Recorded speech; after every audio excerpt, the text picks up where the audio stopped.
दादी ने कैसे लगाया इनको? हाँ?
दीदी है, दीदी है। क्यों?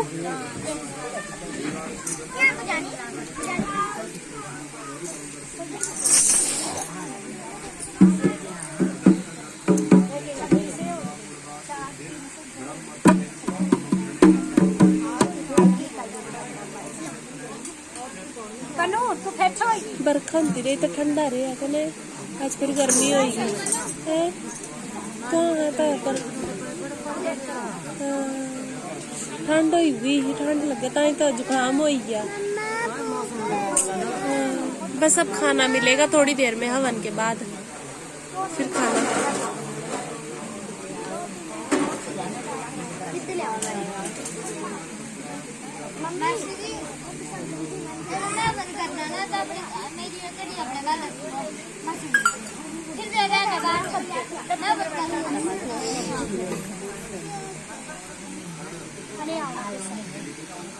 अरु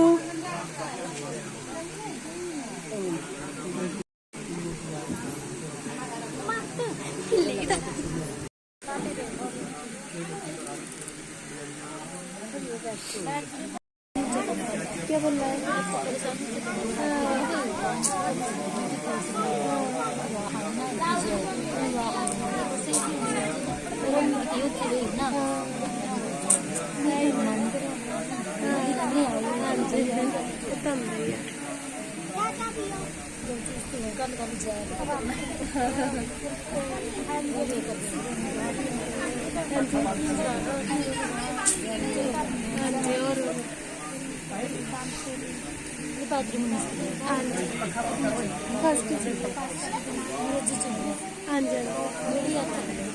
हाँ 7-8 किलोमीटर फिर वैन से जाते तो कुछ ही 10 मिनट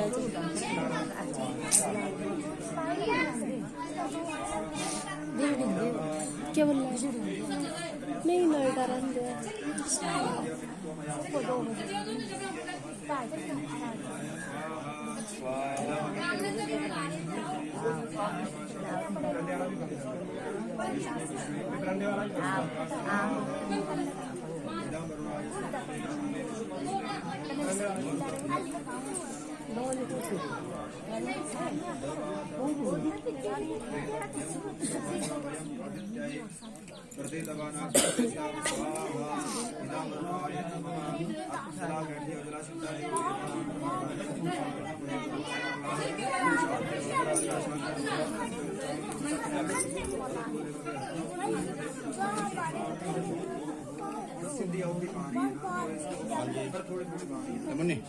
आरू पियोगे?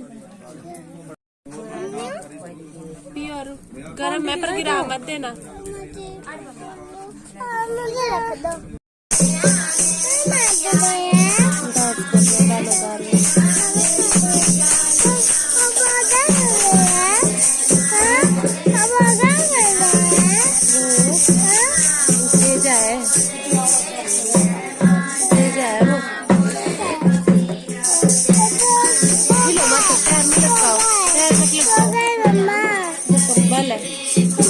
शूज है, बेड है, पिल्लो है, पटरी है, खाता है, बर्तन है, सब कुछ देंगे उसमें।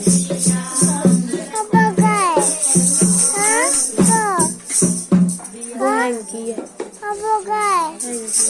पापा वो कंबल है, वो कंबल है, वो फ्लावर है, वो शूज है, शूज है वो।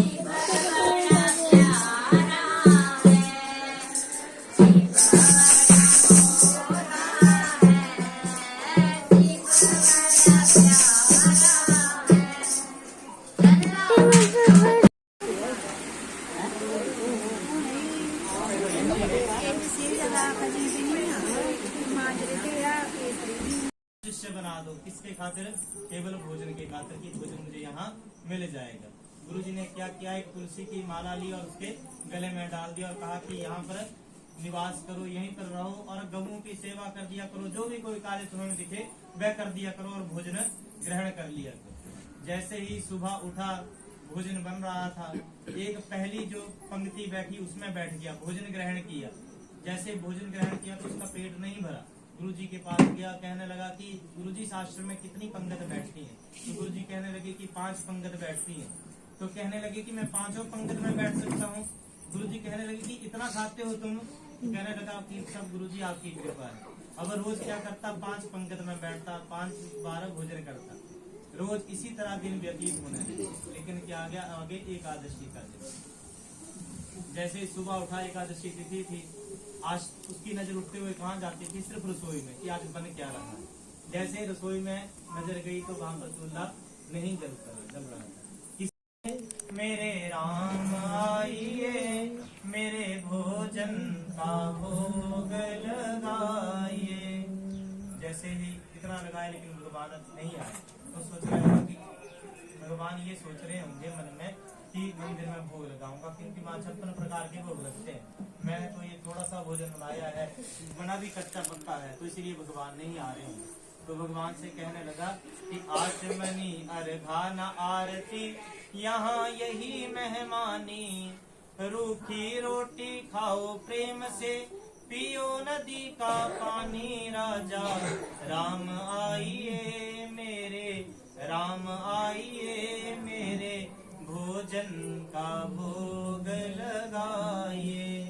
अब भगवान से बार बार कहने लगा कि इसलिए नहीं आ रहे होगे कि मंदिर में तो आपके ठाट है, सोने की चांदी की थालियों में भोग लगता है, यहाँ तो मिट्टी की थाली है उसमें आपको भोग लगाना पड़ रहा है, इसलिए नहीं आ रहे होंगे। तो भगवान से कहने लगा कि भूल करोगे यदि तज दोगे, भोजन रूखे सूखे, एकादशी आज मंदिर में बैठे रहोगे भूखे, राजा राम आइए मेरे, राम आइए मेरे, भोजन का भोग लगाइए। भगवान से कहने लगा कि ये भूल कर रहे हो आप, कि सोच रहे हो कि सोने की थाली में खाने को मिलेगा, क्योंकि आज मंदिर में एकादशी, आज कुछ भी खाने को वहाँ बना ही नहीं है। तो अगर ये रूखी सूखी खा लोगे तो इसी से गुजारा हो जाएगा। जैसे ही साधारण व्यक्ति की बुद्धि ने ये बात कही, भगवान उसके ऊपर रीझ गए, क्योंकि भगवान सरलता से और पवित्रता से रीझ जाते हैं।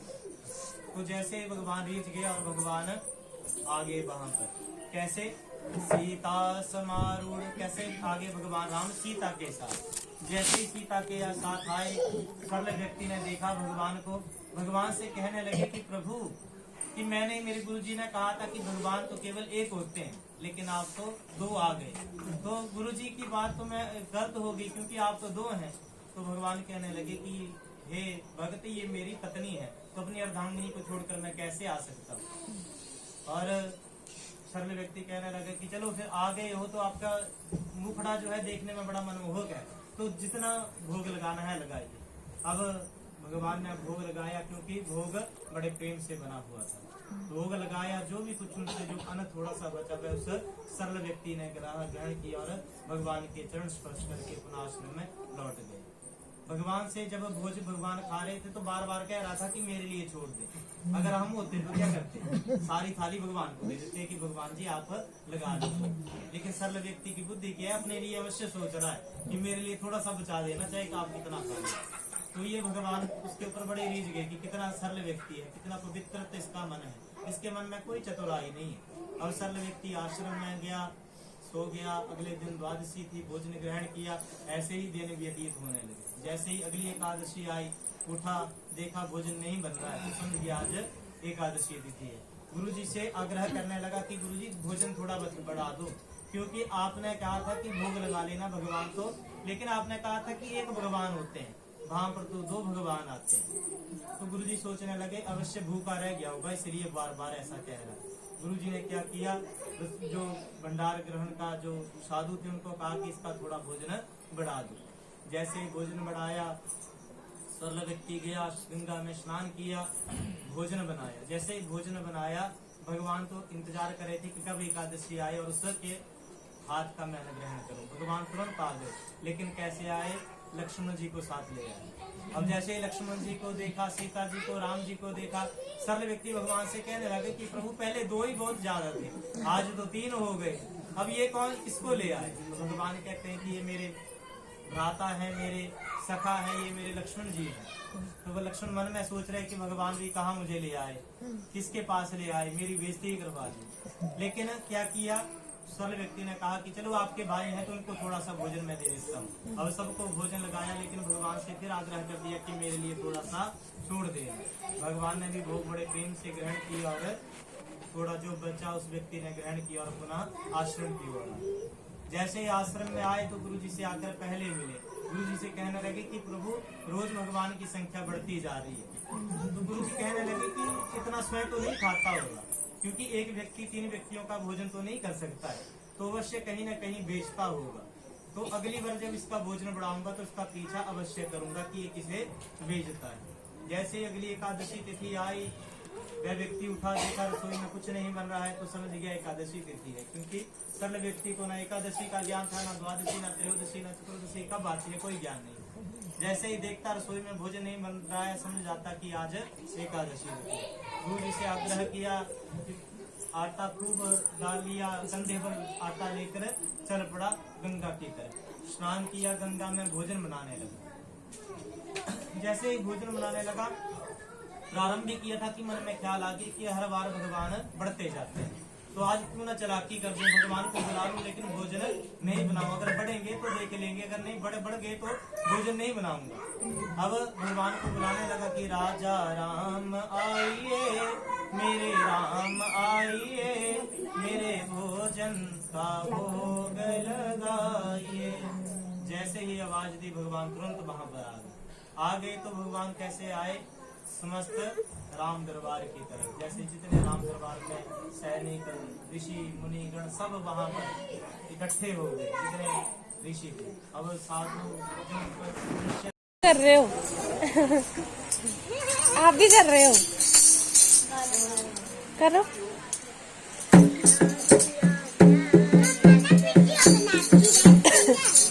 चलो